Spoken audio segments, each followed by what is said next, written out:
عام طور پر لفظ استقبال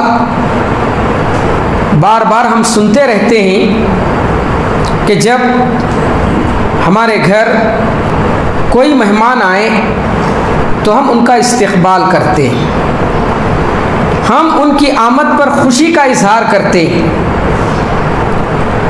جس کو استقبال کہا جاتا ہے۔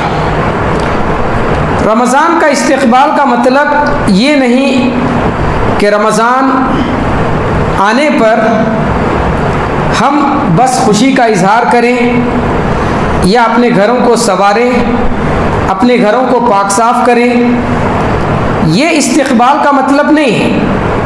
استقبال رمضان کا مطلب ہے رمضان آنے سے پہلے رمضان کی عبادتوں کے لیے اپنے آپ کو تیار کریں۔ رمضان کی عبادتوں کے لیے اپنے آپ کو تیار کرنا یہ استقبال رمضان کہلاتا ہے۔ ہم جانتے ہیں کہ اس مہینے کی اسلاف کرام کے دلوں میں بڑی قدر و منزلت تھی۔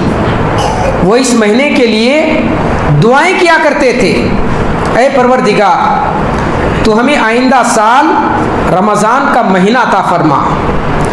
جو دعائیں سلف سے ثابت ہیں ان میں سے ایک دعا یہ بھی ہے، اللہم بارک لنا فی رجب و شعبان وبلغنا رمضان، کہ پروردگار تو رجب اور شعبان کے مہینے میں ہمارے لیے برکت عطا فرما اور ہمیں رمضان کے مہینے تک پہنچا دے، رمضان کے مہینے میں پہنچا دے، تاکہ ہم اس مہینے میں خوب عبادتیں کر سکیں۔